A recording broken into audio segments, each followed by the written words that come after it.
That's all. I like that.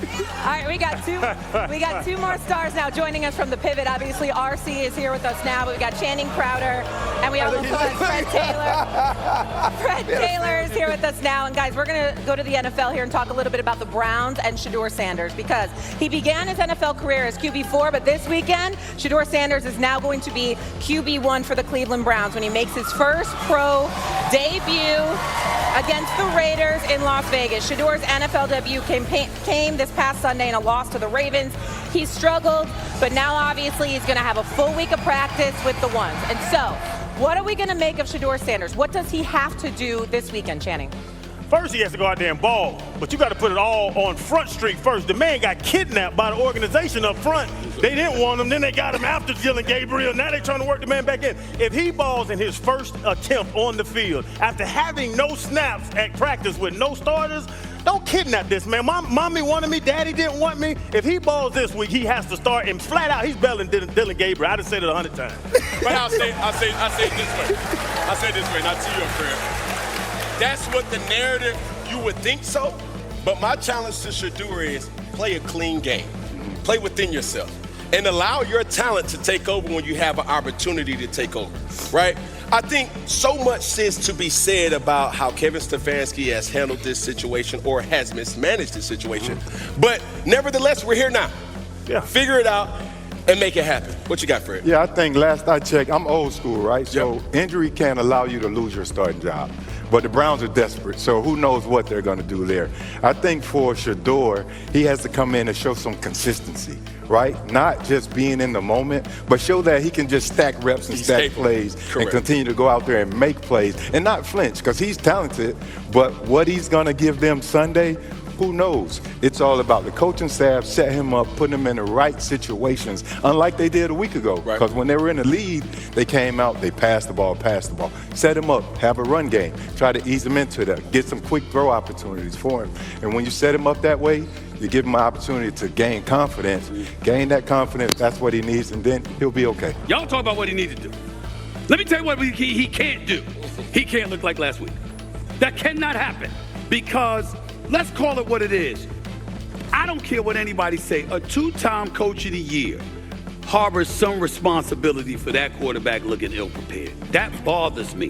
They didn't put him in a position where he looked prepared. No cadence, no calls, no anything. No work with the first team whatsoever at all. And when you know your QB2 is a rookie and your QB1 is an undersized dude that got to get the ball out of his hands inside of 2 seconds, otherwise he's a concussion waiting to happen, which is what happened. You got to have Shedeur Sanders better prepared than that. And I don't believe that Kevin Stefanski had him better prepared. So because of that, he goes out, he completes 25% of his passes. Now you made the announcement on a Wednesday, this is going to be your starting quarterback. Obviously, he's going to get reps with the first team. And because of that, you combine that with him going against the Raiders. The Raiders. This is the Raiders, y'all. We all know how they've looked this year. You've got to look better than that. Just make sure. He doesn't have to be spectacular or anything like that. He just has to look better than what he looked like last year. We're bouncing around it. This game against the Raiders is his only chance. If Shedeur Sanders balls and this team wins, Shedeur Sanders is named the starter for next week. I don't care if Dillon Gabriel is healthy. I don't care if Dillon Gabriel looks like he could come back. If Shedeur plays well against the Raiders and wins, he should be the starter. Right. Inversely, if he doesn't, that's on him. Nobody's going to come up there and say Kevin Stefanski didn't prepare him. Nobody's going to come up there and talk about what he has around him. The Raiders are terrible, an absolute terrible football team. A team that the Cleveland Browns, with that defense, with Quinshon Judkins, with some of the pieces in Jerry Jeudy that you have around them, Tillman, you got to go out and make plays. And Shedeur Sanders has to know that this is not a game no more. You got your opportunity. Everybody in this gym been waiting for Shedeur Sanders to play. Right? So Shedeur Sanders better understand what's at stake this week. This is not about beating the Raiders. This is a career-defining moment as early as you can possibly have one, and he better approach it like that. But is it just about a win? Because the Raiders are terrible. He just wins and doesn't play well. He got to play well. Yeah. He got to play well because you know the shrapnel of criticism is going to come in his direction. You know there's enough cats out there because of how everything is unfolded since entering the draft, how everything is unfolded. There's cats rooting for him, there's cats rooting against him. We think there's some people within the organization that don't necessarily want him to succeed within the Cleveland Browns. So knowing all of that, you got your opportunity. You're absolutely right, RC. Yeah. This is his moment. He's got to capitalize. You laid out how bad the Raiders are, and no disrespect to the Raiders, but they are not a good football team. So if Shedeur just simply wins, then he solidifies the starting job. No. You think yes, RC? No, absolutely not. No. He has to play well. He has to play well. Like, Shedeur Sanders has to be a reason why they win. Listen, Dillon Gabriel ain't done nothing to keep this job. Fred saying that you can't lose a job to injury, well, hell, you got to actually have a firm grip on it to not lose it to injury. This team has not played well. You got Myles Garrett's the best football player on planet Earth. He has 5 sacks and 4 sacks, and you still get your doors blown off. If you got a quarterback that goes in and does the simple things that Dillon Gabriel does, right? You got to do those, the coaching things. Right. Now go do something that he can't. Take hold of this job and win this game. So to that point, I always say this, to the players that see one in. You don't have to do anything special to be special, right? It's a very common, kind of statement, but it's true. Now, if you look at the stat line at the end of the game, Shay, you say to yourself, hey, Shedeur Sanders had 2 interceptions, and those interceptions was bad interceptions, bad reads or whatever. He had 3 or 4 sacks. That was his fault. He didn't slide the protection the right way. Those are the type of things that we say, okay, you have to play well.